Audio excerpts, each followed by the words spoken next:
Good evening, friends, and welcome to another edition of Crime Time with DutyRon and Ed Wallace.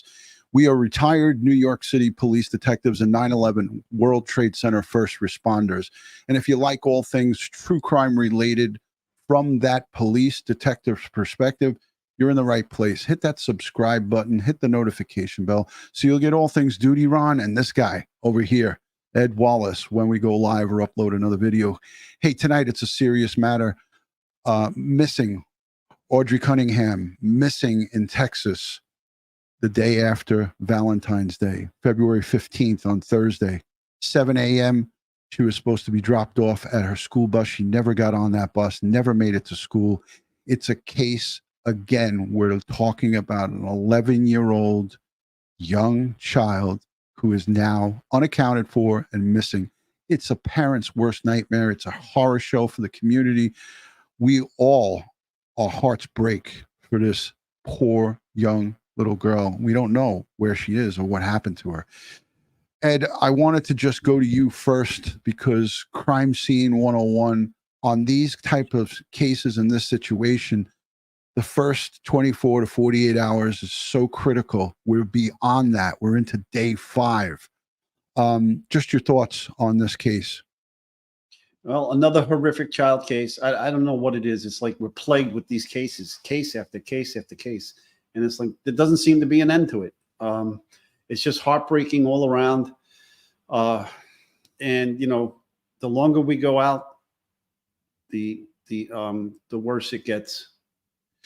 Yeah, and that's the thing is as the days and hours and minutes go by, we know, as you know, being the law enforcement professionals that we are, we know how much the percentages drop. But we always have hope. We always hold on to hope here. The reward has swelled to $10,000. So I want to play this news piece from a local affiliate from tonight. It's a short little piece, but it was just about an hour or two ago. So I also want to thank the moderators, the Patreon supporters, the channel members, everybody who subscribes and positively engages here. You guys are what makes it great. We have 2 great guests from EquuSearch. They were out searching. I don't know if they're still searching, but Texas EquuSearch was out there. We have the director and the drone coordinator, Dave Rader, the director of EquuSearch Midwest, and Twyla Cisco. They'll be joining us right after this. So hang on, folks, and let's take a listen to the latest. It's in the disappearance of 11-year-old Audrii Cunningham, as the reward has now been increased to $10,000. Investigators spoke just about an hour ago, and they are confirming the main person of interest lived in the trailer behind Audrii's home. Now, we've just learned that person of interest, Don Steven McDougal, told investigators he was with Audrii the morning she went missing. That was last Thursday, but still no confirmation of where Audrii could be. Air 11 live over the scene now in Polk County. That's where Stephen Goen is live with what he has from investigators and the calls for video from the public. Stephen. That's right. Investigators asking for more help today, also telling us a lot more about Steven McDougal. As you said, he is the only person of interest identified in this case so far. He was arrested last Friday on a separate assault charge. Now, today, officials told us that he has not confessed to anything so far at this stage in the investigation. We're told McDougal was a friend of Audrii's father and lived in a camper behind the house where Audrii lived with family. Sometimes he would take Audrii to the bus stop or even drive her to school if she missed the bus, according to the Polk County Sheriff. We're told that McDougal is cooperating on occasion, and he has taken investigators to at least one location of interest. However, he has not acknowledged whether or not he dropped Audrii off at the bus stop on Thursday. Still, the sheriff says they are not jumping to any conclusions. He may have been the last person with her, and yes, she is missing at this time, but we want to make sure that whatever evidence that we collect and that we place on an affidavit today is going to be something that's going to hold up in the court later. It does us no good to prematurely charge him now, and then 3-4 months from now it get tossed out of court because we were moving too fast. Ed, this, and I wanted to stop it here and talk to you about this. This was one of the most reassuring things that I heard, is because this sheriff said, in no uncertain terms, we don't want to prematurely charge this perpetrator who's in custody. We do not want to charge Don Steven McDougal with charges and then have them 2, 3, 4 months down the road get thrown out. So, and that's the right way to be. I mean, the charges that he's being held on are unrelated currently to missing Miss Cunningham here. And so again, they're dotting their I's, they're crossing their T. You know, they're not rushing to judgment, and they don't want to. You know, they have to meet probable cause, right? They have to build a case, and you know, so right now it's kind of odd that this guy is taking them to all of these places, and he hasn't told them if he dropped her off at the bus stop or the school. right.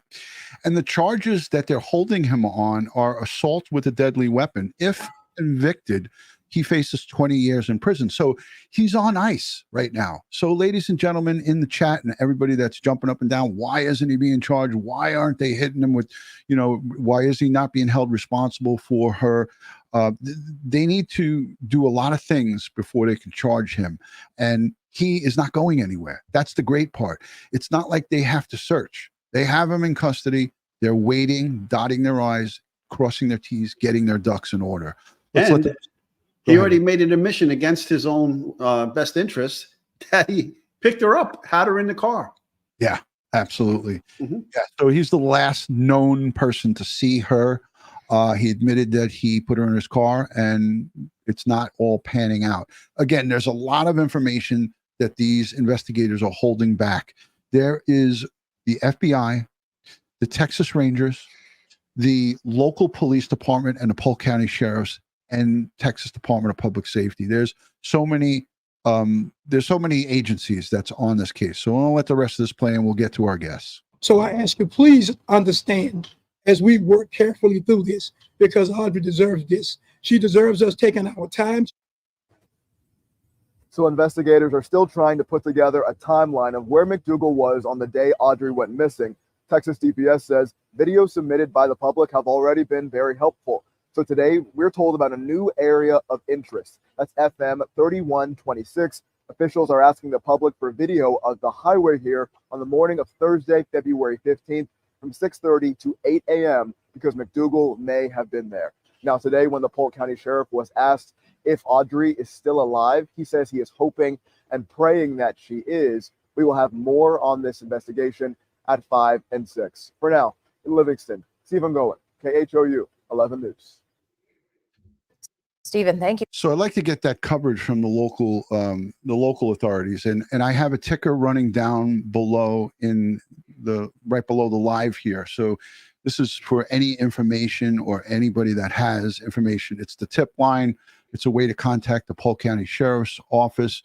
I have the tip line here, as you see, scrolling down below. I'll leave that scrolling for most of the show here tonight.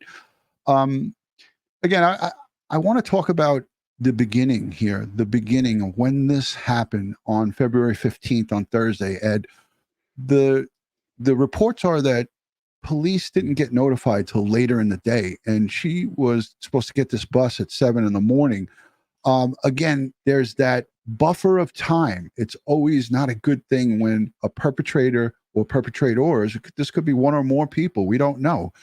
When they have that buffer of time, it gives them time to get rid of evidence. It gives them time to get rid of the person who we're searching for. And in this case, it's a young child, 11-year-old Audrii Cunningham. So, Ed, it gives them time to clean up. It gives them time to get their story straight, or to try to come up with one.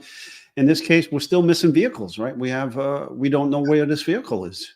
yes. Okay. Yes. And again, once she didn't show up at school and attendance was taken, how come no notifications?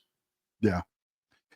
And it's just amazing to me when you hear and you listen to the reports. Don Steven McDougal, he's got a long arrest history. He has previous charges in 2008 for enticing a minor. He's living on the property where this young girl is living. Just makes things that make you go, right? You look at this stuff and you're like, how does anybody think or see that as being okay? And I'm not passing judgment on anybody here, but I'm just saying, like, there's a lot of things that make you just think long and hard here. but I don't want our guests to sit waiting. We have the director of EquuSearch Midwest, Dave Rader. Now, listen, he is very close with Tim Miller, Texas EquuSearch. They were out there. This is their state. This is their area. They were out on Saturday searching for our missing here. I'm going to still call her missing because I, too, am not buying into the fact that there's not any hope here. I'm holding on to hope. But Texas EquuSearch was out there. Dave knows the whole operation, knows what they're doing. He's in contact with them. I know that I asked him to, give a ring down there and invite Tim Miller to come on. I know he's a busy man, but Dave, thank you for joining. It's always great to see you, my brother. Always a pleasure. Always a pleasure to see you and Ed. Absolutely. Thank you, Dave. And I hate to see you on these live streams under these circumstances. We're talking about 11-year-old girl who went missing. And, folks in the chat and everybody who follow these cases, they always want to know, like, what happens when EquuSearch gets called out by these agencies? And we know the whole deal. I mean, I got my garb. I think this is the signed hat by Mr. Rader. But we know the drill. You guys don't just show up and say and insert yourselves. It's got to be by invite through the law enforcement, and the family has to be on board with it. Tim Miller and his crew, I have a video I'm going to queue up in a minute, was out there. I'm going to go to you right after this, but I want to go to Ed. And Ed, could you walk the audience through maybe just a little bit of what police do when they get a report like this? Where do they start? Where do they go, and how does this thing expand, as we're going to look at on the map? This is an expansive search area, but what happens police-wise here, Ed? Well, they start right at the beginning at her house, okay, and then they'll speak to everybody in the immediate neighborhood of where she grew up, where she's living, and that includes this person that was living in the trailer in the backyard, okay. Then they're going to, fan out, and as we call it, a canvas. They should be canvassing the neighborhood. In addition, they should be canvassing the streets for any video, like surveillance, gas station surveillance, ATM surveillance, any traffic cameras, any of the homes. We see how important that was in the Troconis case, and how they were able to track the movements of all the players involved in that particular case. Well, they need to be doing the same thing here. Now, this is far more rural than what we've seen in the Troconis case. So they're trying to track that Chevy Suburban, that 2001, 2003. It's a 2003 Chevy Suburban. They're trying to track its movements. That's why they're asking for all that help to see what's going on. Now, if even though they got that vehicle, finding her fingerprints and DNA and hairs and fibers in there would not be suspicious in and of itself, because she's been in the vehicle several times. Been known to take her into, to the school and drive her sometimes to the bus and to the school. So, but finding blood in the vehicle, that's a different story. And if they can get, if that, God forgive me, but if they do find blood in there and they can match it back to her, and we hope that's not the case, that could mean something totally different. So they're going to have to get exemplars of her DNA. Okay, right. So they would probably get her toothbrush or hairbrush and so forth, so they can extract an exemplar of her DNA to compare to any type of DNA evidence like that. Again, they got to expand this search. Now, in this search here, there's a lot of wooded area and there's a lot of water. Mm-hmm. So there's a lot of different ways he could have, again, God forbid, did something with this young lady. Let's just hope that's not the case, and she could be found alive someplace. Maybe, who knows? Yeah, we hope and pray. Yeah. And that's the thing, and detectives also they have the FBI. It's a fact. They said the FBI is involved. They have the Texas Rangers. Ed, you have friends in that Texas Rangers down in Texas. Look, when we did the prison bus, Gonzalo Lopez, you had sent out some stuff to one of our families there. Braxton got a couple of goodies from one of your Texas Rangers buds. But Yeah. they're going to look at the cell phone data. They're going Absolutely, the towers, the pinging, they're going to track him that way. You know, Geo his car fencing. doesn't. His car is too old to have an information system in it, infotainment system. So Right. hopefully they got a cell phone and they're pinging the towers and they're tracking the movements. And again, you got to do the footwork here. You got to go around and see who's got cameras. What can we capture? Right. Hey, and I want to just say to folks in the chat, some people saying, oh, the video is blurry. You got to go over to the little 3 dots and you have to hit the 3 dots and hit advanced and then put it on high definition. YouTube sometimes by default puts it in very low resolution. I don't know why they do that, but I saw more than one person say that the video is a little blurry. We're broadcasting in 1080p, the strongest signal that you could send out on a live stream. So you go over it and change your settings. You'll be able to see us clearly. Here's a small clip, and then I'm going to go to Dave about the searching, because what we looked at here is just an expansive search area between the dam area that they were looking at over the weekend, the expansive lake that they're looking at. I mean, I have so many notes here. It's just amazing. Lake Livingston is a huge body of water, and there's a ton of woods that surround it. But let's take a listen, and then we'll go to Dave, and then we have Twyla hanging out. Twyla's getting ready. I see she's doing hair and makeup. She's getting ready. So we're going to add Twyla in a few minutes, but let's get this little piece out. They mentioned EquuSearch here, so that's why I want to play this. Now to Texas, where the search continues for an 11-year-old girl who has been missing since Thursday. Police announced they have a person of interest in custody and a suspect foul play. Here's ABC's Allison Kosick. This morning, major developments in the search for 11-year-old Audrii Cunningham, reported missing last week north of Houston. There's not words for it. Authorities have arrested 42-year-old Don Steven McDougal on a separate assault charge, saying he's a person of interest in the search for Audrii. They say he's the roommate of Audrii's father and has an extensive criminal history, including a conviction for enticing a minor in 2008. So this is what I was talking about. So he's a roommate of her father. You can't tell me, and you know, again, we're not there and we don't know what's going on, what the inner workings are with the family here. But this rap sheet here is just telling, you know, enticing a child with intent, an intentional felony, with intent. It's a felony. It's not, this is not a good sign. So, and this dates back to. I'd like to get some clarification about this roommate thing. I mean, was he living in the house with the father and the daughter, or was he living in the trailer? Or was the father living in the trailer with him? I mean, it's so convoluted. Yeah, what the hell is going on here? But the main thing, what we're focusing on here tonight, is the search for Audrii Cunningham. That's what's most important. All of these details that we're discussing are for the investigators to figure out. That's why the detectives and all of these, you know, the FBI, the Texas Rangers, they get paid the big bucks to figure this out. And that's what has to happen here. They got to figure out just what in the F was going on here. So let's let the rest of this play. We are hopeful that we can bring Audrii home alive, and that's what we are absolutely working for right now. Based on the evidence that we've got, we understand that foul play is a factor as well. Audrii's mother says her daughter was last seen around 7 a.m. last Thursday when she was supposed to catch her school bus, not far from the home she shares with her father. She was allegedly dropped off at her bus stop. And later on, we come to learn that she never even made it on the bus. Police are now searching for this 2003 blue Chevy Suburban, saying it belongs to McDougal. Investigators also found Audrii's backpack near.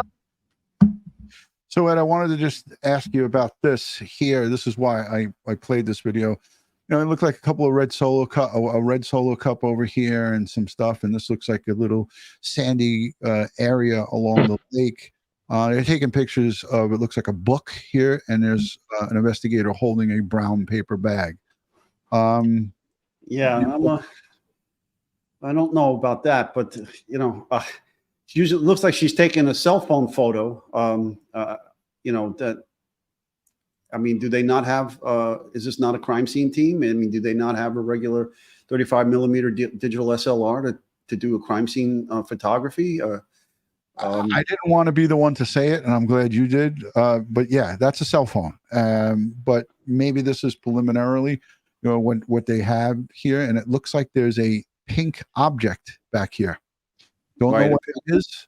Could that be the pink backpack that they keep talking about? But they during the press conferences, they haven't definitively said it was hers. Yeah, and then I see a red Solo cup, and this looks like some red stain up here. I don't know if that's just in the video. Let this play, Ron. Let's see what they do. I'm just curious now. Okay. Investigators also found Audrii's backpack near a local dam and say other items were found, but they're there it is. There's there you go. Texas excerpt. Yep, there it is. not elaborating. You're broken. You're mad. You're lost. You're empty. And right now, I'm empty.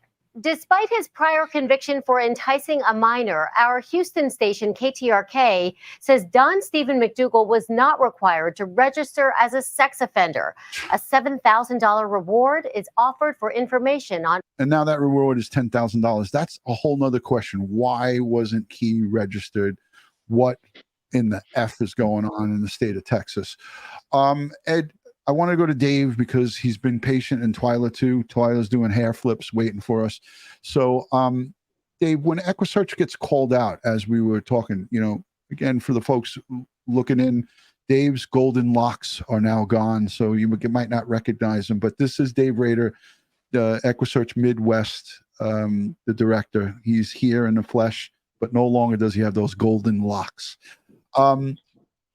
What happens when EquuSearch gets called out? You guys send a team out there, you coordinate. I'll let you take it from there, Dave. So basically what you do is you when we get that phone call, whether it's from law enforcement or for family, usually it's law enforcement. At that point in time, you have your search coordinator contact that detective, then the detective goes over what they have. And then that coordinator is in charge of making sure that they get all of the resources and all the pertinent information that they need to put on a good search. So it starts with the police, and then then usually we go by where the person was physically last seen, and then at that point in time you gather what resources that you can at the time, and then you build from there. So when you have water involved, you have a ton of woods, and large areas of woods. You're calling in every resource that you can possibly get a hold of. Now, Dave, we heard about air assets. There was news reports today. We heard the helicopters in the background, drone operators, I'm sure, are out there, and that's what you would hope, because you can cover a lot of ground with drones and also with fixed wing aircraft or helicopters. The brush that I showed you, I mean, here we are, it is wintertime, but down in Texas, that brush is still down there. Guys pretty much are wearing jackets, but not it's not cold like it is. This is South Texas, so it's not cold like it is up here in the Northeast. They still have foliage on the trees and the bushes, so they're fighting a lot of things that we would be actually in the spring, summer. Yeah, ton of people in the chat are saying thank you to EquuSearch and for what you guys do, and they search for the missing, and they do this on a volunteer basis. So it's important that when you see stuff like this, when you see cases where children go missing, adults go missing, special category people go missing, these guys are out there and searching. And I talk with Dave all the time, and he's there. Him and his team, the whole team, are on so many different cases, up north, down south, everywhere in between. But when the call comes in, they just drop everything and go. And I know Tim Miller, that's Texas is his home. So he was at the ready, and we have some footage here that was from the previous press conference from right before today. The last press conference before today, I believe, was Sunday, yesterday. The lieutenant from the Texas Department of Public Safety gives some acknowledgments here. And I want you guys to hear the amount of personnel that was on searching over the weekend for Audrii Cunningham? The Texas Rangers, the FBI, also the FBI has victim specialists who have been with the family. Also want to thank District Attorney's Office and EquuSearch as well, who is out here. I can say last night that investigators searched several locations throughout the area looking for Audrii. Unfortunately, they did not find her. That's the reason why the search continues this morning. This investigation is very fluid. However, I can say that we ended up identifying a backpack yesterday at the dam that is consistent with that belonging to a child. And so we are going through those contents right now to evaluate what's in that. And although I mentioned yesterday, we have persons of interest. Today, I want to announce that we have one main purpose. Yeah, he said persons of interest in the very first press conference, and now he clarifies here. One main person that we are looking at right now as a person of interest, and that is Don Steven McDougal, 42 of Livingston. He was arrested yesterday for an unrelated aggravated assault charge. In furtherance of this investigation, we're asking for the public to call the Polk County Sheriff's Office or use our iWatch Texas app to report seeing the 2003 Chevrolet Suburban that we put out on X this morning. That is McDougal's vehicle. So anyone that saw that vehicle on Thursday or Friday, we're asking that you call the Polk County Sheriff's Office, use the iWatch Texas app, and report what you saw to investigators. I also want to announce that we are very thankful for the Polk County Crime Stoppers for offering a $7,000 reward for tips leading. And the tip line, the reward has been updated to $10,000. So I just want to play that because they actually mentioned EquuSearch and then went over some stuff. Let's bring Twyla in because she's the drone coordinator. She is always looking at drone imaging. I want to ask her, how important that's going to be in a case like this, and in the massive amount of ground that they have to cover. Twyla, thank you for being here. We always love having you, and thank you for being patient and hanging out. Hey, DutyRon. Good to see you. Yeah, I see me way out here. I'm always at somewhere I shouldn't be, but yeah. Twyla, as it pertains to this case, drones definitely are going to be, if they haven't been used yet, they're going to be used. We have a ton of ground to cover. There's tons and tons of heavy, thick foliage, and then there's water. And we're going to get to that water aspect in the search and the challenges that gives us, because we see the boats, they're in the water every day and they're searching that huge lake. But can you talk a little bit about the drones and how much ground that can cover and how time consuming it is? Oh, it most definitely takes a lot of time, not to take attention away from her case, but we've actually been working a case in Ohio near Dave Nim for about 2 weeks now, and the girl's 14, and it's kind of like got similar, like with the bag and stuff like that, but can cover a lot of ground real quick. And then we use the program Locate to go over these images, and then me and Gene and Shane Michaels also sit and look at these images to see if anything sticks out to us if we can't find anything in color. But here lately, drones has been the first thing to deploy because it covers a lot of area real quick. And then the thermal, if it's recent that they went missing, the thermal works good for that. But drones have really come in handy lately with the program Locate that we use to find colors for a missing person. But it takes a lot of time to go through those images. And then when we go through those images, if I'm not sure of something, I'll send it to Gene and get his opinion. And if Gene can't really determine what it is, me and Gene will get on a call and we'll look at it and we'll measure it and we'll look at the temperatures of it. Gene will.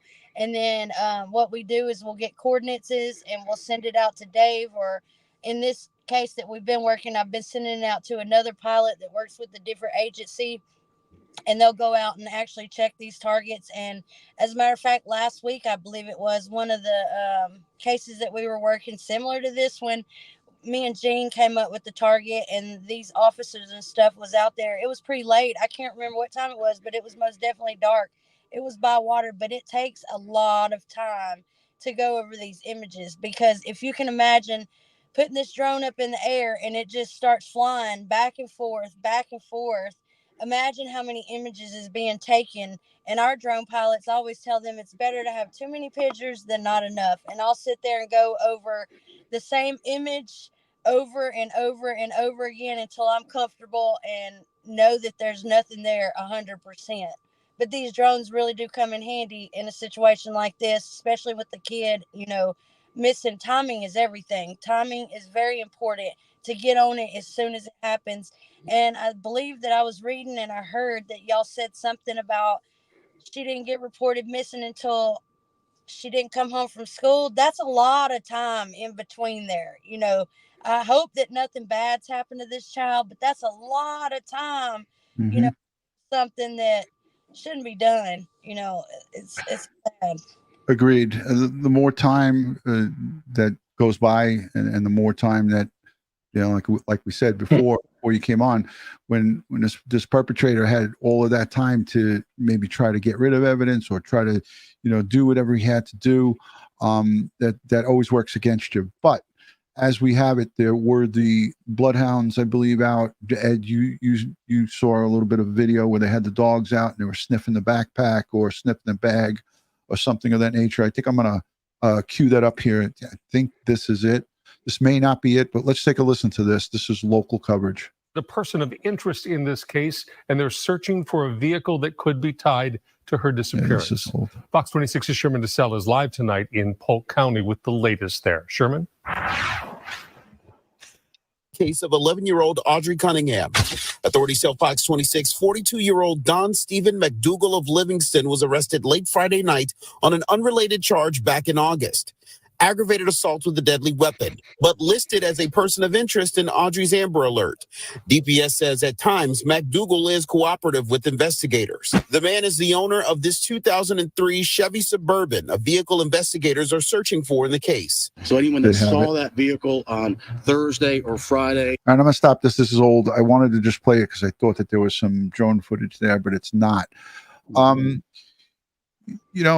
Again, there's a ton of information that they have to process. And this aerial search from day one, this is what I wanted to show you. This aerial search is really going to show you like the expansive area that these folks are looking at. And when I saw it from the air, backpack was found near the Lake Livingston Dam Saturday. Audrii was last seen Thursday near her home on the corner of Lakeside Drive with one while waiting for the school bus. She never made it to school. We would like to have her come home. It's not like her to, just run off or disappear. She has a lot of loving family. EquuSearch began searching an area near I-59 and the Trinity River Saturday, a heavy multi-agency effort underway to find Audrii. Everybody is committed. Did you see that, Ed? They had crime scene tape up over here. Looked like this was taped off. A little bit of tape. Just a massive amount of coverage area to cover, and this is just one of many areas that they're going to be looking at, and they got to continue to look at. Everybody is committed. They realize that Audrii was loved by so many folks, and that is the driving force for us. I wanted to ask you, Dave, how many personnel do you send to something like this? Who makes that decision? How many people go out on a search like this, Dave? As far as like on us, we try to put all hands on deck, and then we'll even reach out to other search teams to lend mutual support. And then if it becomes overwhelming and you have that much ground to cover in such a large area, then I would think that they would probably do a citizens call out, and we would actually I'm sure Tim would take care of citing people in and out, vetting them, putting them with specialized search team members and team leads to go out and cover these, because sometimes if you just have an overwhelming amount, you want, and again, timing is is not against. It's against us right now, and every day we're, it's TikTok. So, and the other thing I wanted to kind of touch base on, Ron, as far as like with your with how you feel and always holding on for hope. It made me think immediately of the little 9-year-old girl, I believe it was in New York that Charlotte Center. we all, that reminded me of that. So, and that was a positive outcome. Then the other thing too is I'm pretty sure if they haven't found that car yet that the suspect was driving in, I think they have that car now. They have the car. They do have the car. Okay. Yeah. All right. I was going to say, because I'm just wondering, would he have ditched that in the river? So if they have it, then that's a positive. That's also a positive. So, he may have her secluded somewhere, and we're trying to find that. And again, the timing is of the essence in this. So the more that we can get on the ground, the more that we can cover, the more that the investigators can provide for us and Tim. Then at that point in time, it's all hands on deck and go, go, go.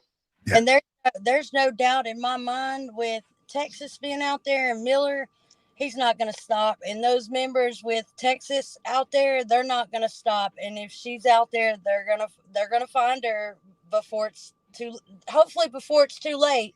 She'll be found. But they're not going to stop. They're going to keep going and going and going. Texas has some really good people. Dave came out here and helped me with some of my searches and drove all day long to get here and get up early the next morning and go out and search. So they're up there, out when the sun's up, and they don't go in till the sun goes down. There's some good people, and they won't stop till she's found.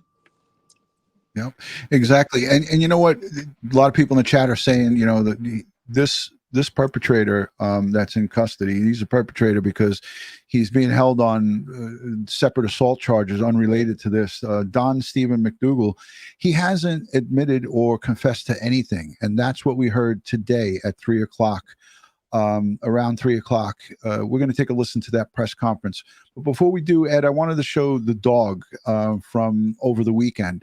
There was a local Houston reporter out in the field, and it showed a dog sniffing a particular piece of I think it was a bag. But I want to play this because it's important for us to take a look at this and just have everybody to be on board with all the things, all the developments that have happened along the way. And there's many, many that we don't know about that may be developing, because they're going to keep this stuff close to the vest. They're not going to just let it out. There's a lot of things that the investigators know about that we're not going to be privy to. So let's take a peek at this. Another part of all of this, take a look. Once we got on scene, this is something we noticed ourselves this morning. You can see an officer hands over a bag to another officer, then gives it to the dog to smell. Then the dog leads that officer forward. An officer this morning. This is something we noticed ourselves this. So I didn't even. That's the scent dog. This morning, you can see. So he's given a scent for him to track, right? So what they basically did is what was in that bag was something that the handler went to the house and got of hers that has been not touched by anybody else. And that scent article then is put into a bag. And then when they get to a specific area, the dog is scented on that scent and that scent only.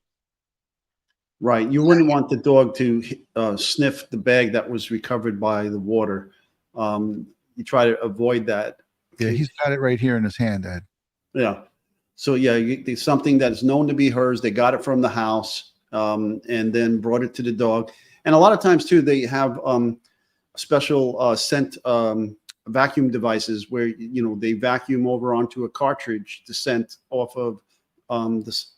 In this case, the missing person's clothing or something like that back at the house, and that scent stays trapped in the cartridge, and then they can pull that out from time to time. But I prefer the actual article of clothing to the scent cartridges. If you're going to do that, then go that route. And then the dog is taken off. Now, apparently, the suspect is bringing them to different locations, and at each of these locations, then a search occurs. Okay, so I don't know what is going on. Right. How many different locations do you have to go to? You know, What is he? What is he telling them? What is he telling them? It sounds like he's leading them on a wild goose chase, from what I can make from it, because we don't even know, but essentially he's saying this is where I went after I dropped her off. He's not admitting any kind of guilt or anything like that. He's not saying or confessing. So let's take a listen. This was from 3 o'clock today, and I'm only going to play part of this. I'll link it in the description so you guys can listen. Dave and Twyla, do you got time? Mm-hmm. All the night. I love it. Dave said all night. Mm-hmm. Good afternoon. My name is Lieutenant Craig Cummings. This is from Texas today, Department folks. of Public Safety. Today we're here to provide some updates on the search for 11-year-old Audrii Cunningham, who went missing on Thursday of last week.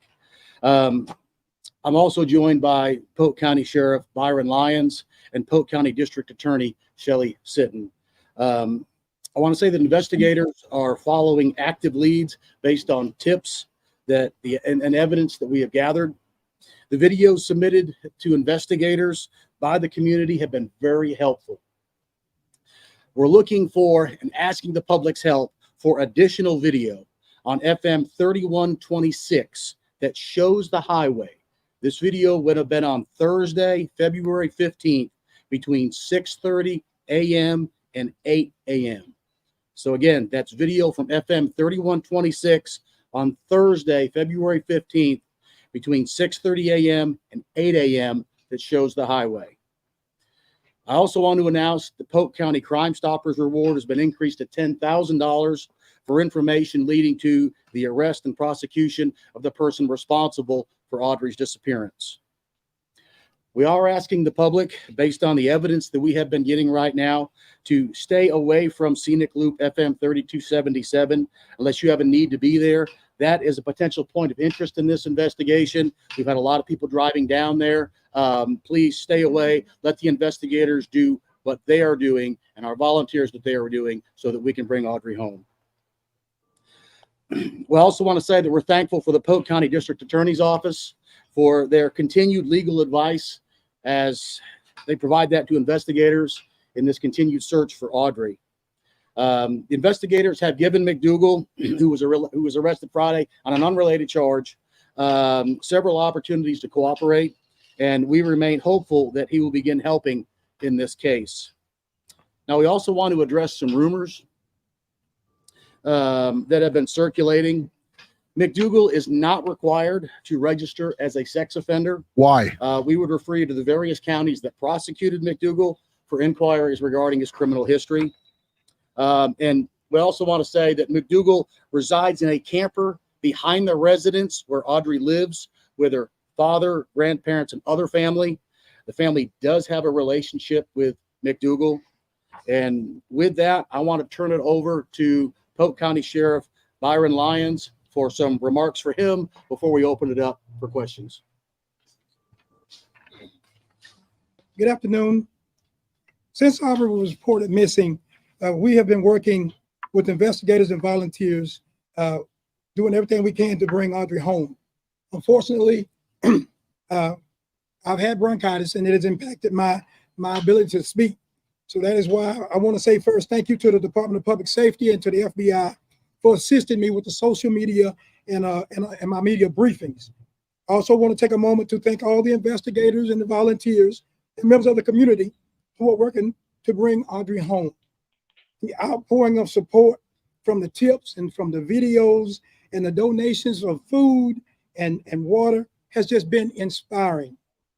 As a community, as a county, as a state and a nation, the search for Audrii has brought out some of the most exceptional people that I have come to know.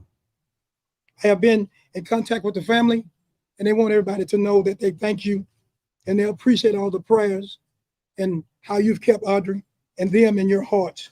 And they just ask that you continue to pray for them and Audrii's being able to bring her home. And I'd like to say thank you to everyone who has helped in this case. Any other questions?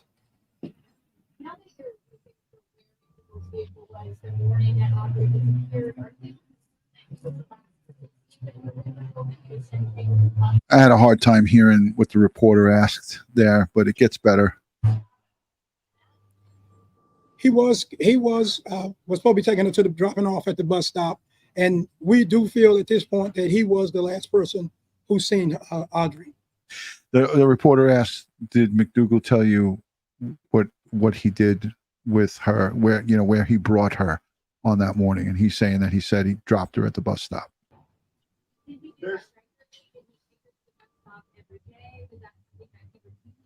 There has been information found that there were some occasions that he did drop her off at the bus stop, or even take her to school if she missed the bus.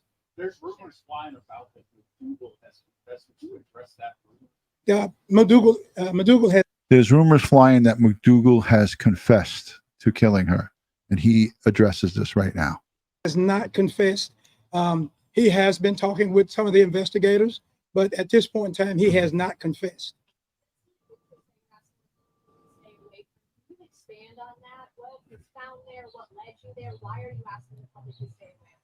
And that's kind of why, one of the reasons that we're asking for the videos. We're trying to piece together a timeline of where he's been and the travel that he took, the roadways that he took. So this area is just one that's in particular that we can say that we know that he was in.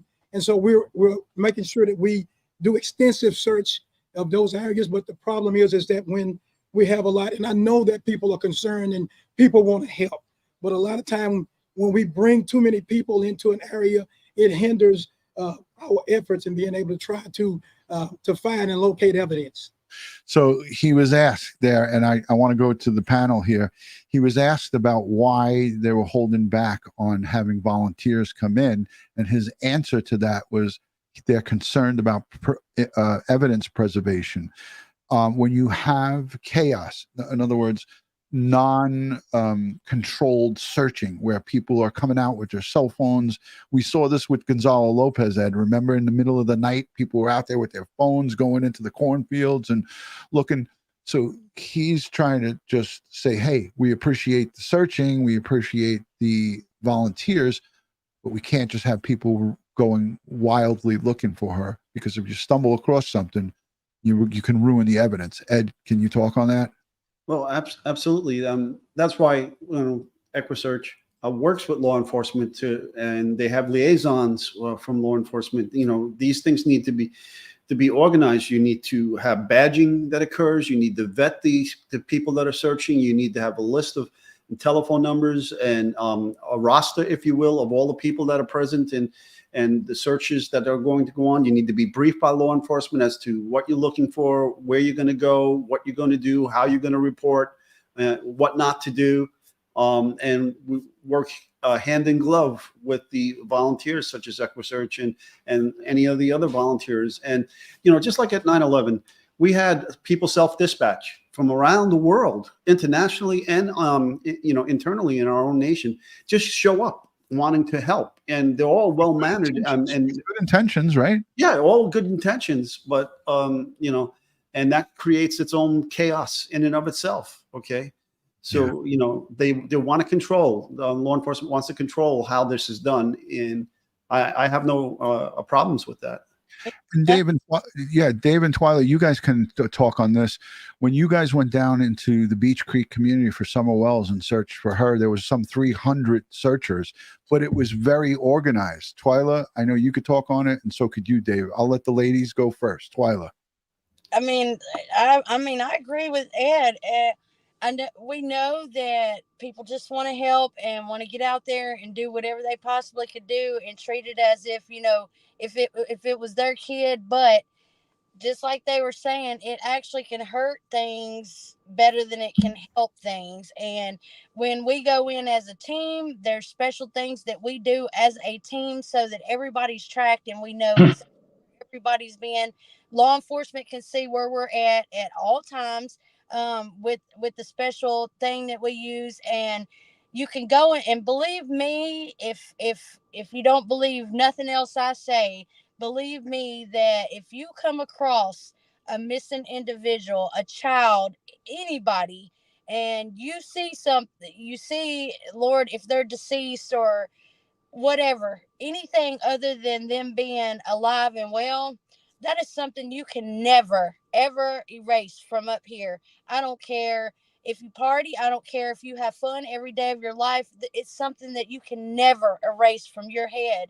So it's best to let law enforcement do what they do. And if they call in organizations like ours, or, you know, Ask Ed or DutyRon, it's best to just sit back and just continue to share that missing person's face and over and over and over and over again, instead of actually getting out and going out there, because you can most definitely, you know, you could walk over something as simple as a hair bow, not knowing, you know, this could possibly belong to her, and you pick it up. You just inserted yourself into a crime scene that you're going to be up in court, and you're going to be answering questions on why you was in this area, why you was touching this. It's just better just to not go there. But if it's organized and things go smooth and everybody's working together for that one goal, in the end, it's just a lot better if you don't go, if you don't know what you're doing. Dave, anything on that? Yeah, I mean, it has to be, and I agree with that. As far as we have a process, I remember on Baby Joe's case down in Tennessee, is that I had over 500 people on one 3.5 mile stretch of road. But it was a well thought out process. We invited the general public, but the thing is, what we did was we vetted them at the high school. We had them sign in, driver's license, time in, and then we shipped them on a bus. They shipped them out to me, and then at that point in time, with each bus load, I think I had three, at the minimum of 3 team leads per bus. So when they went into an area, it was a controlled factor. We knew which team was in what area covering it. Now, this is before CalTopo. So we use CalTopo now to where law enforcement can literally watch us live and see where we've been and what we've covered. And it's a sight to see. I can send you probably a picture here in a minute if you'd want to see the kind of coverage that we get in an area, but you have to have this in a controlled environment, especially when you're dealing with the general public. Friends, this is Dave Rader, EquuSearch Midwest Director, and Twyla Cisco, Search and Drone Coordinator for EquuSearch Midwest. You know, they're a subgroup of Texas EquuSearch, separate and operating separately, but they do work together. And if need be, I mean, I know this for a fact. If Tim needs Dave, he calls him. If Dave needs Tim, he calls him. So there's a lot of communication back and forth. It's a very smooth, well-run operation. So that's who we have on here as we discuss Audrii Cunningham, missing 11-year-old from Thursday from Texas, February 15th, 0700 hours, allegedly dropped off at the bus stop by this resident who's living on the property, Don Steven McDougal, a longtime convicted felon. This guy is a career criminal. He's a real piece of work. But let's listen to the rest of this presser, because he addresses the very issue that we were just talking about personnel. Hey, Ron, I sent you a text. Okay, I'll take a peek. We can say that we know that he was in, and so we're making sure that we do extensive search of those areas. But the problem is that when we have a lot, and I know that people are concerned and people want to help, but a lot of time when we bring too many people into an area, it hinders our efforts in being able to try to find and locate evidence.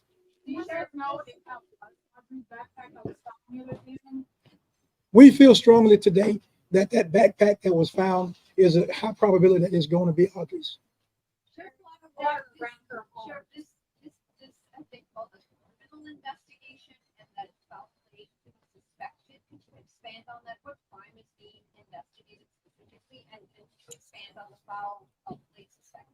Okay, yes, we do feel as though we are investigating a criminal investigation. And at this point in time, as we conduct our investigation, we are not leaving out or adding in any just charges. We are investigating the evidence if we find any, and then we'll let that be determined you know, once we get all the evidence put together on what charges, if any, will be filed. Charge, conviction for placing a minor with intent to commit a felony out of Missouri County. The case information publicly accessible over the weekend, and on a holiday is very limited on that. Was that felony intended a sex crime? And be honest with you, I don't know. I can't answer that right now because it's in another county. The only thing that I've been able. She asked about the child, the charges against him from 2008. And he said he can't talk on it because it's from a different county, and really he can't, because he didn't arrest him and he was not prosecuted in Polk County. To find out that it was not something that they were able to. All right, I'm gonna just link this. You guys can all go and listen to it. I don't want to eat up valuable time with Dave and Twyla. But the bottom line is here, folks, is there's a lot of ground to cover, and there's a lot of stories that are maybe being told by Don Steven McDougal. And from what I understand, he may or may not have lawyered up. What I would recommend is don't go on Facebook and listen to the things and the rumors that are swirling around on social media, because you can really quickly get misinformation. If you want to get bona fide, verified information, listen to the sheriff. Listen to the public works commissioner, public safety commissioner, this guy Cummings. Listen to what he has to tell you, and you can't go wrong. But if you're on some of these social sites, you're going to get a lot of people who are speculating, a lot of people who are talking about rumors. And, you know, we unfortunately had over the weekend somebody spew out that that her body was recovered and that she was deceased, and then that was not the truth, and it spread like wildfire. And it all started, I think, on Twitter or X or whatever you guys want to call it, or fake book, one of these things, and people ran with it and spewed this stuff out. How hurtful is that, when that in fact is not even the case? So it's crazy what goes on. Let's see. I want to just play one more thing here. Okay. Yeah, this is from a local. I'm going to play this. It's about 5 minutes, but I won't play the whole thing. This is a local reporter. Her name is Grizzy News. So she covers local news. Ed, you remember she was on Diamond Alvarez. She covered the Diamond Alvarez story. But let's take a listen to what she was saying, because she was out on the scene over the weekend, and she's not doing it in the right frame, but we're going to get a look. It's like for TikTok, up and down. It's the vertical, it's not horizontal. But let's take a peek at this and let's listen to what she has to say. And this is raw from her YouTube channel. I'll link it in the description. Here with the Hood News. What's up with it, Hood News peeps?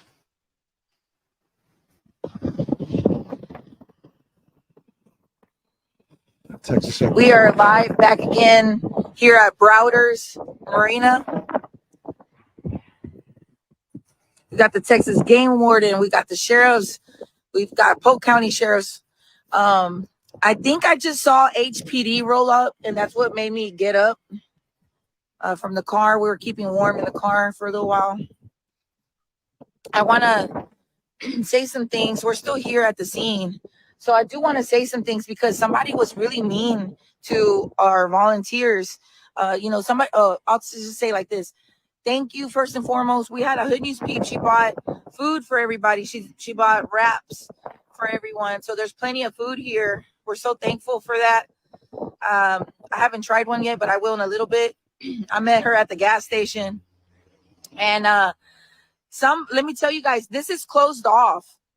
Everything here at Browder's is closed off for kids to take that somewhere else. You don't, everybody like just helping in any kind of way, even if you're just praying or getting the word out or whatever. Yeah, we're good on the food, y'all. Yeah. We're good on the food. Somebody bought waters. Texan EMS is here. So this is what volunteers do. I mean, I know Twyla and Dave have seen this firsthand. These are local people that are just coming out and volunteering their time, and they're volunteering and they're buying food and they're buying water. This is what people do. Everybody pays for this out of their own pocket. So it's a great thing. It's great to see it, but she makes mention about some false information, and she says it with some passion here, and that's why I fast forwarded it towards the end. So I want you guys to listen to what she has to say. I don't know who that is. Yeah, so we're here at Browder's. And yeah, shout out to all the volunteers. Shout out to everybody like just helping in any kind of way, even if you're just praying or getting the word out or whatever, man. Everybody has a role in some kind of way. And that's why I want to say to the lady that with that negativity, she needs to take that somewhere else. You don't play a role in our society with that negative. I'm glad y'all are handling her. So like I said, everybody knows the assignment. So we're here at Browder's River Park, number 2. They've got it closed off. Now let me show y'all. I can't. They're just searching, you guys. There are crews everywhere right now through Livingston and Cold Springs just searching. Tons of people searching. Tons of people. Shout out to my girls, man. Ooh, Joy, this food shot them out on here. But in the midst of all this, it's just constant prayer, concern for an 11-year-old by the name of Audrii Cunningham, who's gone missing more than 48 hours now. More than 48 hours she's been missing. She never got on the school bus, never got home. This is the scene. Shout out to all the volunteers. Shout out to everybody, man. What's up with it, hoodies, peeps? Hey. So yeah, thanks to y'all for thanks to everybody for not screenshotting me. We're doing better because people were sending me a bunch of screenshots. I'm like, man, y'all. I had a lady like 3 people call me at 3 a.m. and I'm like, man, I'm just trying to get a little bit of sleep so I can function because I don't want to get in an accident because I'm tired or exhausted. But yeah, we're out here. Thank you, everybody. Please do not tie up my messenger with screenshots of speculation. I do not like that. Some lady by Betty or somebody told everybody yesterday that Audrii was found deceased. I don't appreciate you guys forwarding me that garbage. Whatever this was out here, that was not the case. And I really don't like when you guys send me stuff like that because I'm a very positive person. I'm a very realistic person, but I'm very, very much in tune with God and positivity. And this is not the time for that. You guys do a great disservice when you put out bad info. It's a disservice to Audrii and her family. So that's what I wanted to play, and I didn't have it timestamped, so it was towards the end. She said some lady, a bunch of people were sending her screenshots at 3 a.m, and some lady by the name of Betty told her that, or people shared with her that Audrii was deceased, and that is not the case. We do not have that. We're not at that place. So the bottom line is stay away from social media. Get your information from bona fide law enforcement or press conferences. Ed, I saw you shaking your head when I was playing that. I just wanted to go to you for your thoughts because you are a man of reason. You know how much damage you do to the families involved here and how much damage you do to the investigation and the fact that you have to call public information officers to come out and give a press conference to dispel all these lies. Okay. You're taking people away from what they really need to be doing, and it's hurtful. And you got to stop this. There's a lot. I'm seeing the stuff too all over the place on the internet. Conspiracy theories, chats, all these different things. Let's stick with like I said, there's a lot of even amongst the news reporting. If I watched so many different news reports about this case today, and even they have all kinds of conflicting information. Okay. So we just need to tone it down a little bit. Let law enforcement do their jobs. Let the volunteers that have the training and expertise to go out and assist law enforcement do their jobs. With that said, and then let's tone down all the nonsense on the internet, and the true crime community as well needs to tone it down with the conspiracy theories and all this stuff. And let's let it play out. Now, that said, I would like to talk about that vehicle. If I got my hands on that vehicle, I'd be going after those tires, the wheel wells, the undercarriage, trying to pull off samples to figure out soil samples, mud, wherever this person has been. I would pull the filters, the air filters, the cabin filters, and pull them as well and have them analyzed. I want to see where this guy may have driven through. And, you know, there could be pollen, there could be soil, there could be plant life, DNA from the plants, animals, insects trapped in the radiator or trapped in other parts of the vehicle. I want to look at all of that and try to figure out if, you know, where this could have come from so that we can try to narrow down where he may have gone with this poor girl. Yeah. I mean, there's a lot of work to do. So much behind the scenes, but I'm really happy that I heard that the FBI and the Texas Rangers and all of the various state, local, all of these agencies have different crafts that they're good at. And that's what it's going to take. It's going to take a bunch of people coming together. Hey, I don't like to give airtime to shitbags, but I'm going to have to do it here because I want folks to see a picture of Don Steven McDougal. This is the face of evil here, and this is a mugshot photo. If it doesn't get any worse, he's got a swastika on his arm. You know what, DutyRon? I don't normally speak out of character like this, and I'll stand corrected if this man isn't guilty, but guilty as sin as I'm looking at him. And he was the last one that seen her alive, supposedly. So in my eyes, he's guilty until that baby is found. And, you know, if he did something to this child, I seriously hope he rots in jail. Yeah, 100%. 100%. The face of evil, and there's many other faces. If you just Google this guy, you take a look at his the history of all of his rap sheet photos, you know, his arrest photos. He's got so many different looks, but this one is really this one's really vile. It makes me so angry. You know, people like him, they need to rot in hell. You know, I agree. A sick individual. And you know, I'd like to know those scratches that's on his head. I'd like to know how old that pit. I just wish that they'd put me in there with him, and I just need to hush. Let me mute my mic for a few. Calm down there, Twyla. Calm down. You don't need to be going to jail.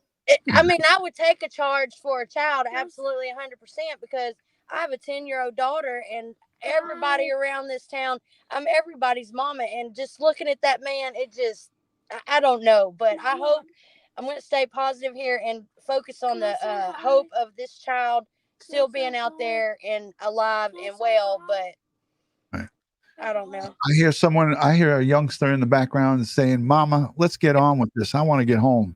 No, she's like, "Can I say hi?" She just got in the vehicle. "Can I say hi? Can I say hi?" I don't want to put her on the camera because I just don't want to do that. And then having her on there with this man. No, I don't want absolutely not. Okay. There's one other video that I want to show, Ed, and this is before Don Steven McDougal was named a person of interest. His vehicle, that dark blue Chevy, was identified as a vehicle of interest, and there was I think it was video of him outside talking to the police and then driving away. So I wanted to see if this is actually it. Snap your W-2. Whoops, I had to take off my ad blocker to play this. They wouldn't allow me to play it without the ad blocker on. So it's just 2 more seconds. So let's just see what this is. All right, here we go. 11-year-old Polk County girl. Air 11 over the scene where investigators continue to launch boats around Lake Livingston. There is one person of interest in the case, and investigators do have him in custody, but he's not facing any charges connected to the 11-year-old's disappearance. For now, the search centers around Lake Livingston near Audrey's home. Investigators have asked the public for any video showing FM 3126 Thursday morning. They're also asking folks to avoid scenic Loop 3277 as they continue to investigate. And late this afternoon, the Polk County Sheriff saying Don Steven McDougal has not exactly been helpful providing information. Stephen Goen is on the scene with a closer look at what investigators need from the public. Stephen.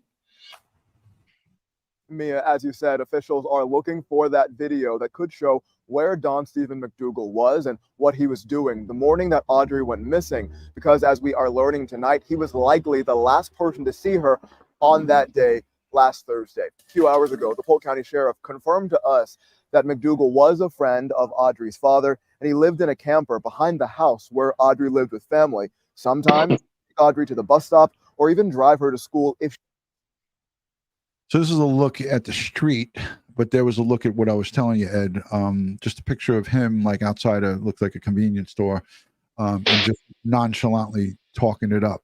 He missed the bus. That's according to the sheriff. Today, the sheriff camper behind the house where Audrey lived with family. Sometimes he would take Audrey to the bus stop or even drive her to school if she missed the bus. That's according to the sheriff. Today, the sheriff said McDougal has admitted to leaving the house with Audrey the day she went missing. However, he has not acknowledged whether or not he dropped her off at the bus stop.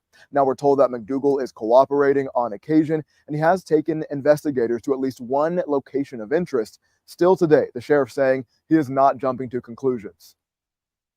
It does us no good to prematurely charge him now. And then 3-4 months from now, it get tossed out of court because we were moving too fast. So I ask you, please understand as we work carefully through this, because Audrey deserves this. She deserves us taking our time. She deserves us making sure that we do it right. Now, this is what investigators need help with at this time. Texas DPS is asking the public to turn over any video they have along FM 3126 from the morning of February 15th from 6:30 to 8 a.m. That's a new area of interest we're just learning about today. We're told McDougal may have been along that stretch of road the morning Audrey went missing. Now, today, the Polk County Sheriff also confirming information about a backpack that was found near the Lake Livingston Dam last week. He says officials do believe that is Audrey's backpack. However, when asked, the sheriff said he is hoping and praying that Audrey is still alive. Anyone with new tips or information is encouraged to call the Polk County Sheriff's Office. For now, in Livingston, Stephen Goen. So I don't think... Go ahead, Ed. All right. I imagine there's a lot of fishing and hunting that goes on around this area here. And there's there would be a lot of cameras out there. The hunters put out the cameras. Please check those cameras. Trails. Yeah, the game trails. Please check those cameras. See what's going on out there. The fishermen as well. You might have noticed something. A lot of these people, the hunters and the fishermen, get up early in the morning, get out there.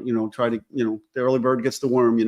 So, what did you see? You might have noticed something, or you might not have noticed it, but you might have captured it on video somewhere. Please take a look at your cameras.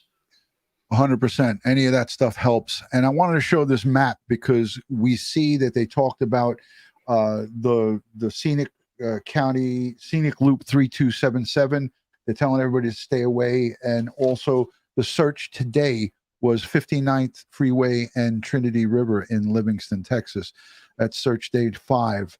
FM 3126 video that they're looking for. But let me just show this. This is just a little bit of a map area. This is where her school bus. We could go all the way down to the street view, but I'm not going to do that because I want to show you the expansive area, folks, and the heavily wooded area. This is her street. This is Lakeside Drive, right? So if we pan out, you can see that the lake is right here to the left. And on this street, these homes border the water and it goes up and along. But if she was to get on the bus, this would be the route that Audrey would take. It would be up and this way, and I have it mapped out to her school, and it would be right on this 3126 road, and it would go all the way down 22 miles, a 30-minute drive to her school, which is all the way the heck down here. I'll finish it up. This looks like longer than it really is, but it's 22 miles, a 26-minute drive. Hold on, let me finish this up. Oh yeah, here we go. All right, so this is the Shepherd Independent School District, and this is where she should have been on the 15th, Thursday. But because of things unknown to us, something happened. And I want to just show you quickly the area that they are searching today. And this is not cooperating with me. Okay, and Ed's probably laughing at me right now. I'm not laughing. I'm just all right, so this is where it took a turn for the worse, because potentially she traveled, or he traveled, all the way up into this region. This is the area that they were talking about today, and we just saw it on that news report.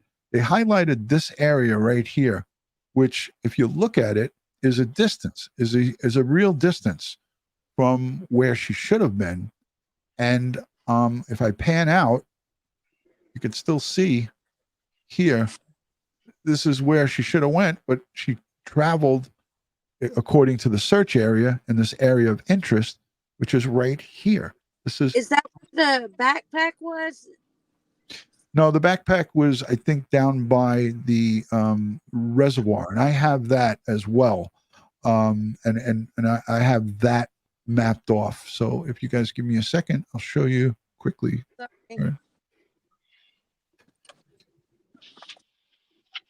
And you know, the sad thing with this is reading and hearing that he used to take her to the bus stop, and sometimes would even take her to school if she missed the bus.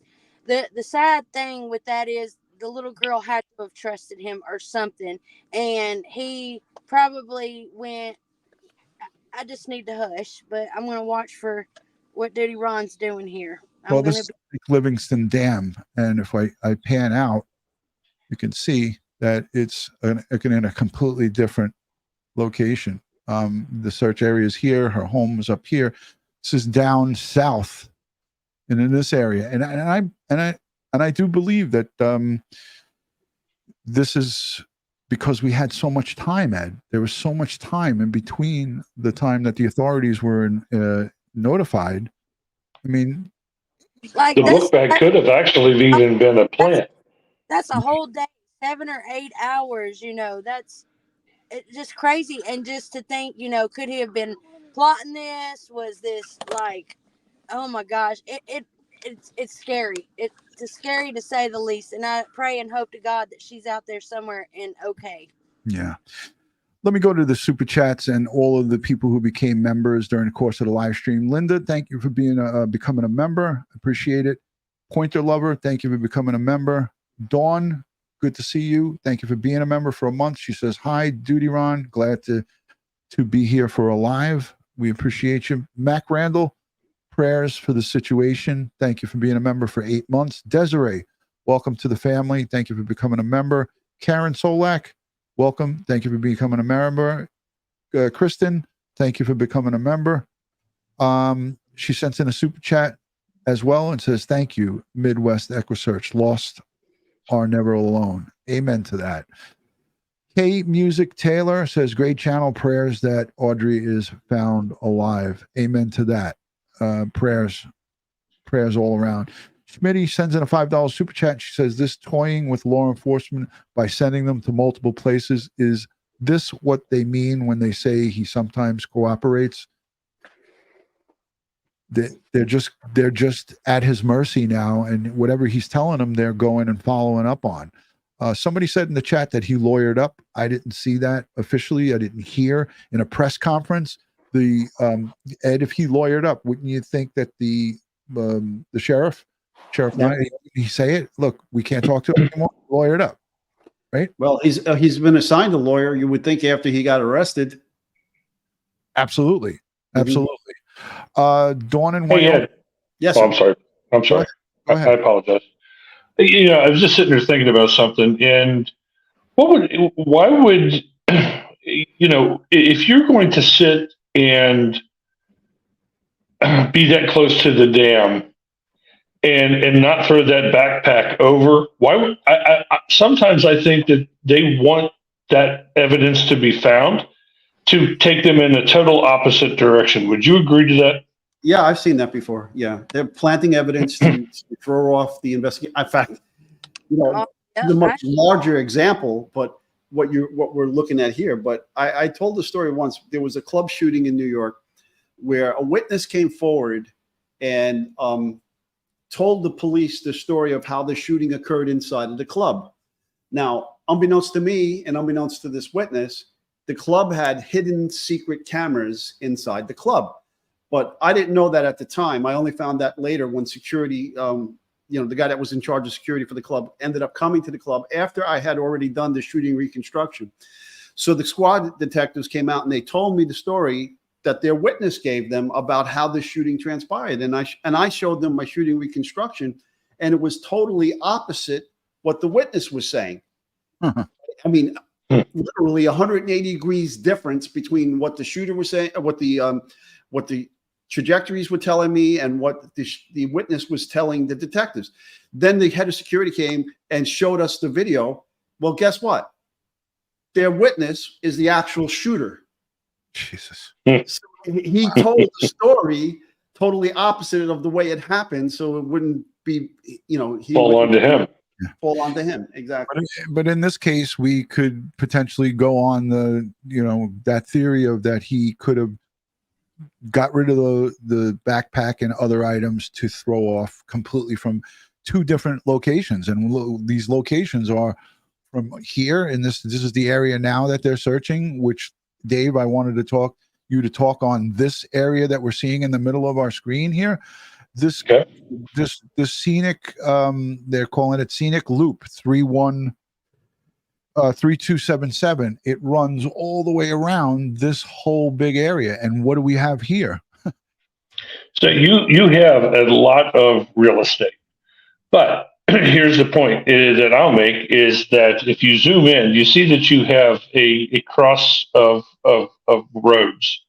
Right here. So it's if you go over to your left, right into the four squares to the left. There you go. That whole entire area. So that looks like a ton, and it is a ton of real estate.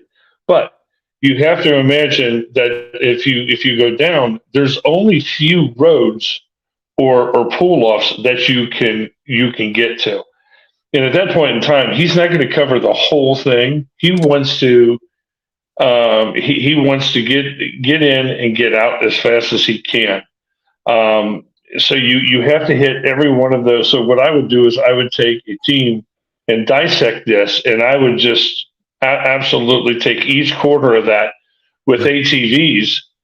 It's impossible to foot search that. I would ATV all of this. I would dissect it into 4 sections, and each section would have a team of probably 10 to 12 ATVs, UTVs, and go down every single one of those back roads and look for any kind of pull-offs in and around the 4 quarters there. Ron, zoom in, Ron, on the intersection there, the T intersection. Zoom right in there. Right here? Yeah, zoom right in. Because it looks like some of these, I was going to say, it looks like some of this. Looks like almost dirt roads, Ed. I mean, the canopy is so tough here that the drones and the planes are going to have a tough time. You got to get boots on the ground. These roads go straight across these, like Dave, good eye, Dave. And this comes from an experienced searcher, and Twyla, I'm sure you saw this too. This cuts right across up here to 2457. 3277 is what they're concentrating on, the scenic loop. And the news put their marker somewhere around here is where maybe the activity is. Maybe they're starting with this quadrant, Dave, and going to go up, like you said, with the ATVs. But Twyla, if you took a drone and cut this, say you had 2 drones or 3 drones or 4 drones, and you went back and forth on this, is this an all-day project, or is this something they could do in a couple of hours? They could probably do it in a few hours, but the imaging and going through it is what would take a long time. But we would do it because the whirlybird, wouldn't a helicopter be able to cover more, or is it? I mean, because the drone, you got the batteries. I mean, I know helicopters got to be refueled, but wouldn't you cover more, or Ed, a fixed wing aircraft? Well, we know Texas has a good fixed wing aircraft capable of doing LiDAR work. They used it in the search for the missing prisoner. They could do a pattern there. The drones, yes, they got, depending on the drones and the weather conditions and the battery life, and you would have to, send out, start your pattern, do your GPS pattern And then when the battery gets low, the drone will come back home and land, swap out a new battery, send it back up to continue to search from where you left off. And when we use the drones for the program Locate, we only need a very small opening in those trees to be able to see off in there. And now with Shane and Gene and the developments that they've made with that, let me tell you something. They flew a case, Tony and Danny, our drone pilots, flew a case up where Dave Nim is. And let me tell you, there was a ball that was probably the size of a grapefruit. And they flew probably about 160, 175 in the air. And this ball was clear and it had Mickey Mouse on it, a little bitty Mickey Mouse. Now imagine trying to see that from the air. And when we run those images through Locate, I was looking for pink, red, stuff like that. Locate pulled out this little bitty Mickey Mouse dress from that high up in the air through, sticks and all this other stuff. So it can be done, but that is a lot of real estate there. It's not impossible to get it done because some of it wouldn't make sense, Right. And what you're looking at here, this canopy right here, is at the time that Google Earth did this. Okay. Yeah. And which is not necessarily what it looks like right now. Exactly. I want to go down and I think in coordination with boots on the ground, like I said, and I think that your best coverage is going to be with ATVs and UTVs. Horses. And this is where the news dropped their pin map, right by this Livingston. I don't know if this is a church or whatever it could be. I want to take a look at this road. I want to go down here and see if it allows me to. I guess I got to go down like this. And when you go down there, it looks like the road just completely disappeared. So was that a road at one time? And it's a fire department road, and I think this is not even paved. I don't think. Right. No, those are usually gravel. It's a fire road. See, Now imagine, there's no way you're going to get into a place like this without being seen. I mean, you have a lot of residential there, but you're going to have gas stations, you're going to have banks, you're going to have ATMs, convenience stores, and so forth. All right. I imagine there's Ring cameras around these houses on the perimeter of this wooded area, also on these houses that are abut the lake. Okay.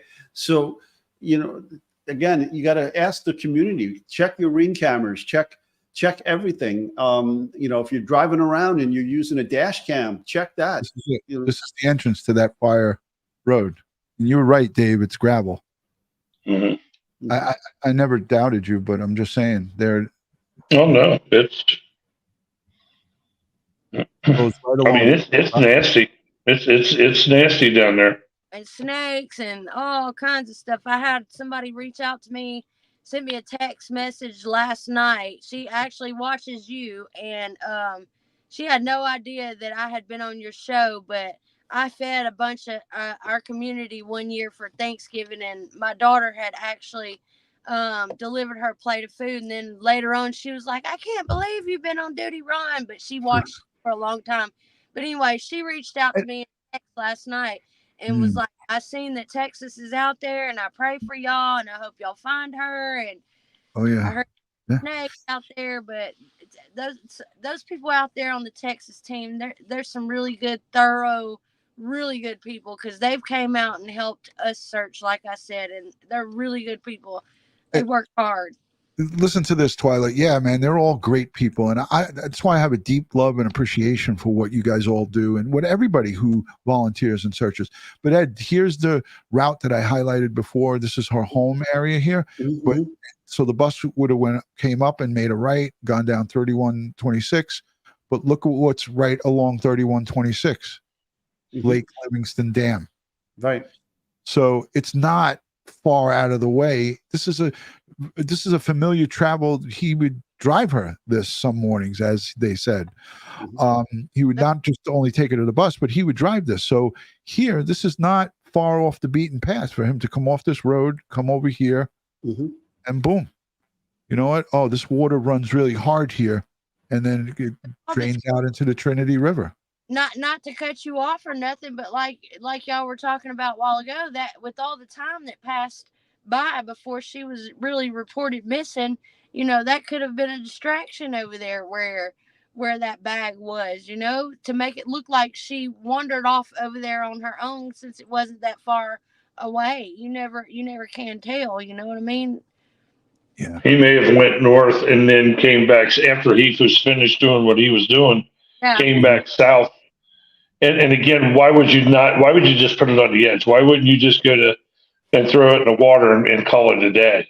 Right. Unless you don't want that thing to be found for some odd reason. And again, it's to throw them off. Look at my right hand, but don't look at my right or my left hand to see what it's doing. So And some of the criminals in situations like this are the stupidest, most ignorant. They make the most stupidest mistake, which I'm not going to give examples of because there still are criminals out there, but they make the most simplest, stupidest mistake.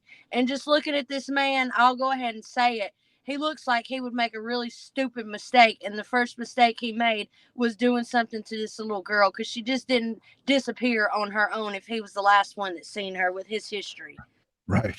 Yeah. So this is the route for those of you watching for the school from 100 Lakeside Drive, the 100 block of Lakeside Drive, all the way up and looped around and down to Shepherd Independent School District. And this is where she should have wound up. And this is where the search is now taking place, up here. And Dave, when we were talking before we went live, you were saying that you had a feeling he drove up and along here and drove up here and then came and looped around. no, I think he may have even come there by that Tigerville Park. Mm-hmm. Yeah. And taken that left right there and came straight down. Exactly my point. And that's how he did. Mm-hmm. Does he He have took access? he took that left. Does he have access? Does he have access to a boat? Unknown. I mean, he's living in a trailer in the backyard of someone's house. He could have one of those little outboard boats or whatever. Listen, somebody But said again, it would be so hard, Ed, to sit there and not be seen loading something up into a boat and then sending it out and dropping it. I mean, that takes and then to weight it down. And look at this body of water, folks. Look at this thing. I mean, I just found out. Thank you, Mountain Girl, for the $5 super chat. She said, great panel. Roughly how large is the body of water? The current could have taken her far away. Cell pings would give a better real time. He was on the move. That's even if he had a working cell phone, or if he kept it on. I don't know how smart or how stupid this guy is, but look at this. Look at the size of this body of water. I mean, it's just Crazy. And you know what, DutyRon? I want to say something else too that's bothered me since I've been following this case. And I'm not talking about nobody in these comments, because I know that every single subscriber and person that watches your show, for the most part, is very decent people. But I've seen stuff on that fake book and TikTok and comments saying, well, how come the school didn't reach out and say that she wasn't at school? Well, let me tell you, I have 4 kids, 2 that's graduated, 1 that's fixing to graduate, and another one, a 10-year-old. And just because your child doesn't go to school does not mean that you're going to get a phone call saying, hey, your child's not at school. well, here in New York, here in the Northeast, you definitely get that call. You would definitely get that call. Not here, honey. You don't get that call. And I'm like, I wish that they would. But they don't.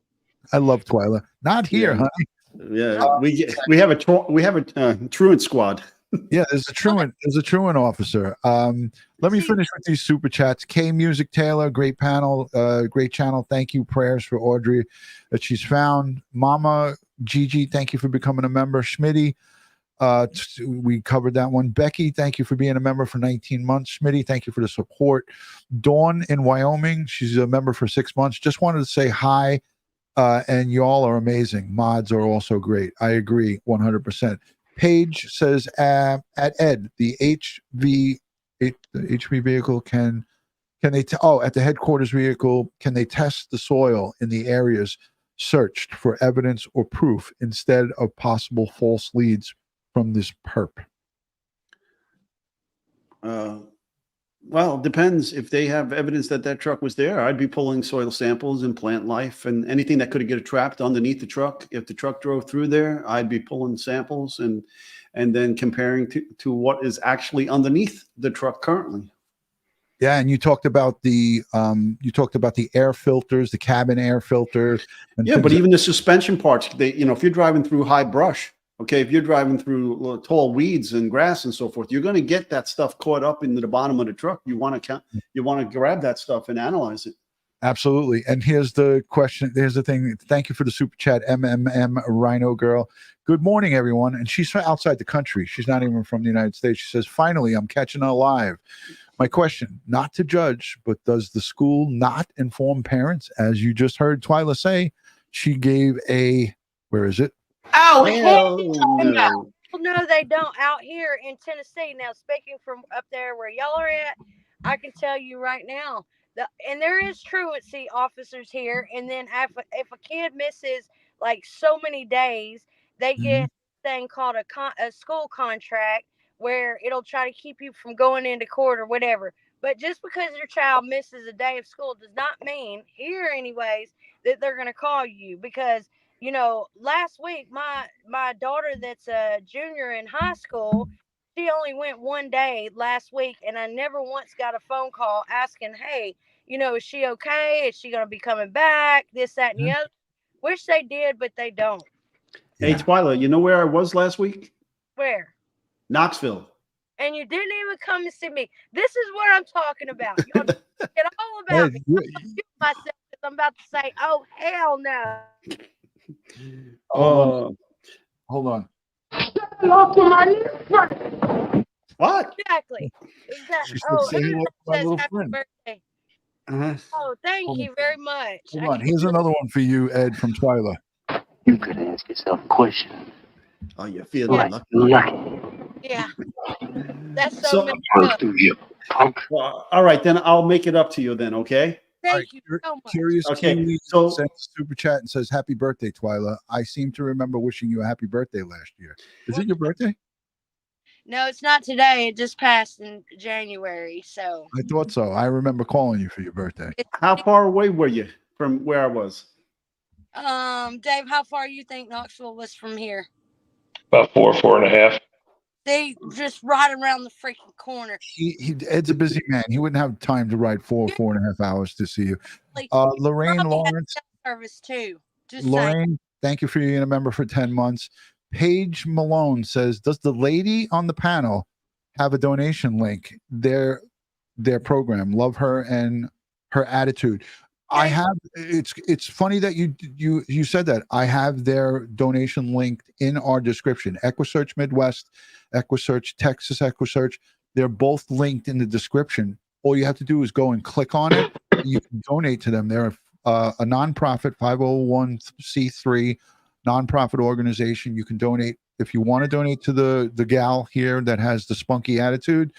That's EquuSearch Midwest. That's the first one in the description. And then Texas EquuSearch, who's actually out on boots on the ground because they are in the state of Texas searching.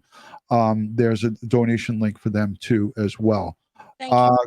Colleen Meek sends a $5 super chat and says, Audrey attended Livingston Independent School District, which is near 59 in a bus, would not pass by the dam. My granddaughters live in her neighborhood and attend. We're not saying that it would pass the dam. We're saying that it would be close. And like I said, what I'm showing here is this would be the route. It would come up here and go 3125, County Road 3125, and go down and along here. And the dam is right in this area. So it would just be a short little detour that could potentially take them to that dam area. So, but thank you, Paige, for that. Colleen Meek. Oh wait, that was from Colleen. So thank you for that. All right, that's everything. I think we covered the basis, an hour and 40 minutes. I want to say thank you to Twyla, Dave, Ed, and all of you guys for being here. Hey, we never took any questions from anybody. Hashtag Ed, hashtag DutyRon, hashtag Dave, hashtag Twyla. And we'll take 3 to 5 minutes out here. It's the least we could do. You guys hung in there with us for an hour and 40. Put your questions, hashtag them out, and we'll try to answer them as we can. Now, remember, I have this ticker down on the bottom for the Polk County Sheriff's tip line. $10,000 reward for information leading to the arrest and conviction. Not just the arrest. He needs to be arrested and convicted. $10,000. It's a lot of money. So if you know something or if you've seen something, say something. Call that tip line. But don't call the tip line if you've had a vision or a dream. They don't want to, I mean, again, I'm not trying to be disrespectful here. I'm trying to be real. They have their hands full. Dave and Twyla, you can admit to this. They have their hands full, and it's only for bona fide information. If you put eyes on this guy, if you've seen something that is not copacetic or not good and it's fugazi, then give them a call, please. Ed, you got something? So, Ed Wallace, if they passed her on to someone else, would the evidence they have point that way as of now? Not sure. Not sure. There would, again, there's the Lacardis exchange principle. So it depends, if that individual touched a truck or they grab, if there was some kind of trafficking going on here and he passed this Audrii off to somebody else, there could be evidence of that transfer. Yeah. I would look at the truck carefully on the exterior of the truck as well. For any indication of that, any signs of struggle inside of the truck. Yes. Any signs of maybe being restrained, anything like that. I'd even run a dog through it. Yeah, absolutely. Sheila says, anyone have parents done any news interviews, news conferences? I've seen the mom. We played it here tonight. You could go back and replay it back. Very upset, crying, obviously, pleading for her daughter's safe return. I haven't seen the biological father give any press conference. Joshua Cunningham. I haven't seen anything from Dad Joshua. And I haven't heard anything from Grandma, but I definitely, me personally, I heard the mom, Audrii Cunningham's mom, Cassie Matthews. I heard her on the news. Twyla, I'm sorry, I was cut you off. What were you going to say? Oh no, I was going to answer that question down there. It's okay. I love you, Twyla. Have you too. I think Twyla was the source for the lyrics in the Rocky Top song. Is that once I had a girl in Rocky Top, half bear, other half cat, wild as a mink, but sweet as soda pop. Is that you? Maybe because Dave tells, if he tells a detective or something to call me or a drone pilot from another agency, he says, I'm going to tell you right now, she's a ball of fire. I'm just warning you heads up. Yeah. Here's a valid. She comes with a warning. She comes with a damn warning label. Here's a valid question from Lynn Flanagan. Anyone think this man sold her? I mean, this would all be speculation, which we don't like to get into here, but anything is possible here. We don't know. We don't know the circles he ran in. All right. You got to look at his known associates. Okay. You got to look at, what victimology, the perpology. They're going to go through his connections, who he is speaking with. They're going to go through who the dad is speaking with. All of the people that reside at the residence where she went missing from are going to be looked at heavily. Oh, yeah.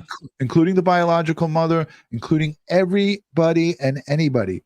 Facebook friends, Facebook friends, Twitter friends, people on Instagram, people on Facebook, and all of this stuff. Everyone's going to get looked at. Subpoenas are going to be had, and they're going to look at everything. Any associations, any gang involvement, from the time he was in the joint to the time he got out. All of that. Exactly. All of it. They're going to look at it all. So Kitty KU says, Ed, thank you. And many, many people are saying thanks. I want to thank everybody for being here. And if you're not yet subscribed to Crime Time with DutyRon and Ed Wallace, please consider subscribing. It's for free. It doesn't cost anything.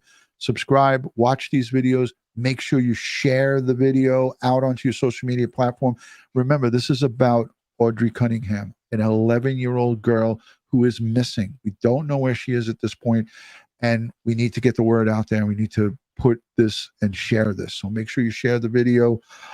Detective Wisdom is asking me which direction does the river flow. I personally don't know that, but I guarantee you the investigators and the searchers, they know damn well the way that river flows, and it looked like it had a strong current. Ed, you got something?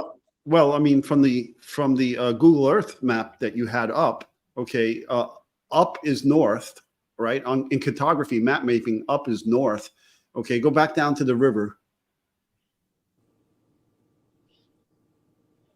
So there's the river. So the river seems to flow south. Right. Dave, do you know that answer? Dave, Water normally flows south. Mm-hmm. So there you have it. So it's going to be flowing in a downwardly direction down this way. But it's going to take its curves. You see the bends in the river and so forth, you know, but it's, I mean, there's a lot to it. I mean, there's surface currents, there's subsurface currents. I mean, there's a lot to a river. Look at this thing. I'm still tracing it.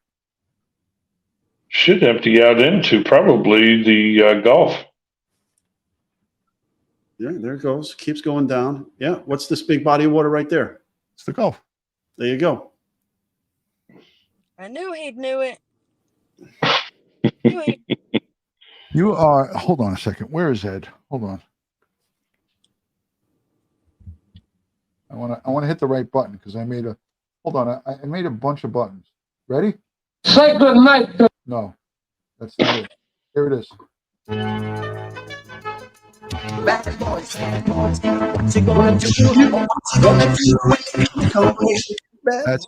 That's dead. Ed is a yeah man. He was dancing up there.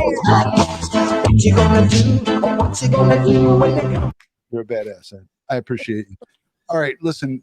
So I added a whole bunch of buttons, and Ed, I have one for you that I want to play.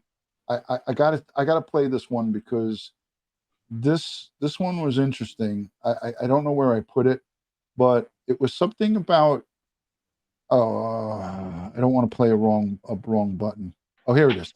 So this is for you, Ed. When you order me around to go from screen to screen quickly when you're doing presentations. So this is what I have to say.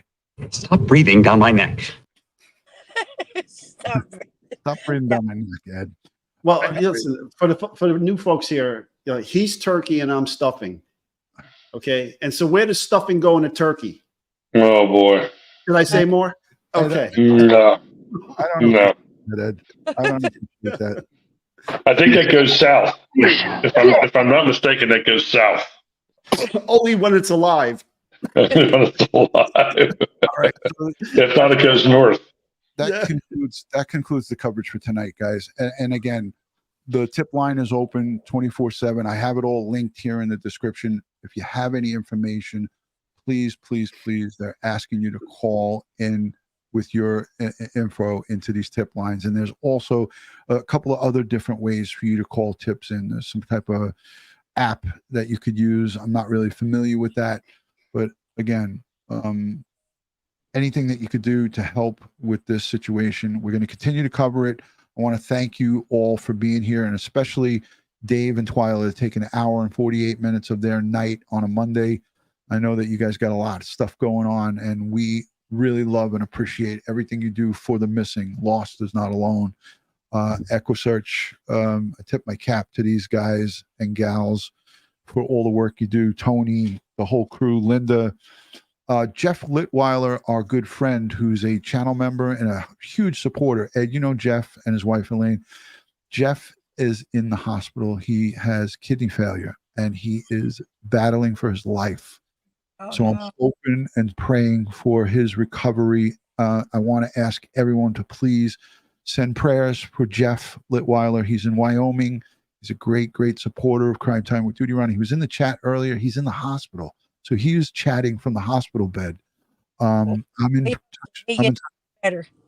touch with his wife, and they gave me permission to make mention of it. They wanted prayers from everybody.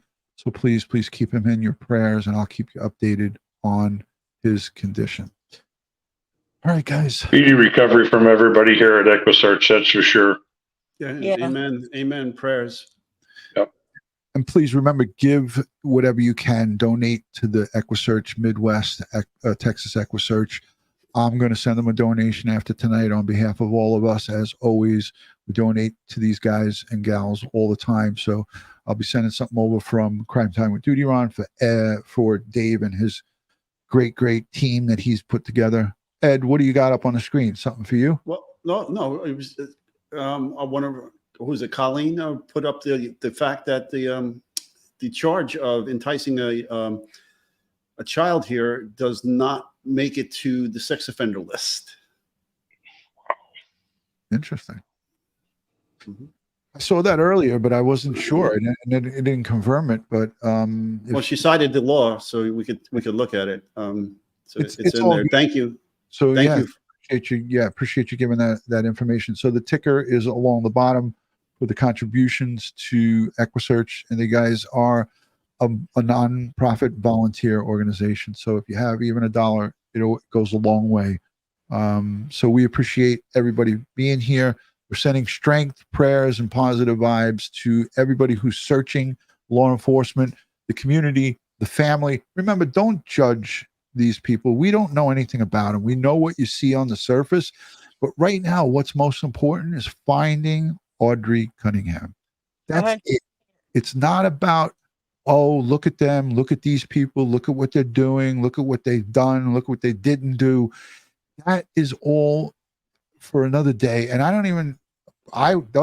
another day doesn't ever come for me, because I don't go after victims and their families. I don't go after the people. It's not my job to judge them. None of us know what they're going through or how they're living or what the situation is. So at the end of the day, if you don't have something nice to say, don't say it at all. Be kind, because there's an 11-year-old little girl that's missing. Somebody's flesh and blood. Way you want to be treated is what I always say. Yeah. Amen to that. Ed, I know you got something to say, brother. Let's do it. Oh, and thank you all for spending your time with us today. Tell your friends and family about us. Come join our true crime family. We appreciate you. Stay positive, folks. Stay positive. Prayers for the family here. Prayers for the Audrii. Let's find Audrii and hold those responsible for whatever they may have done. With that said, I want you to be safe, be prepared, and always watch your six. Amen, brother Ed. Thank you guys again. Twyla, Dave, I love you guys, and I thank you for being here. Love you more. Thank you, DutyRon, and thank you, Ed. It's always a pleasure. Stand by. I gotta say something to Twyla before we go, all right? Because I gotta make it up for her. Okay. All right, here we go.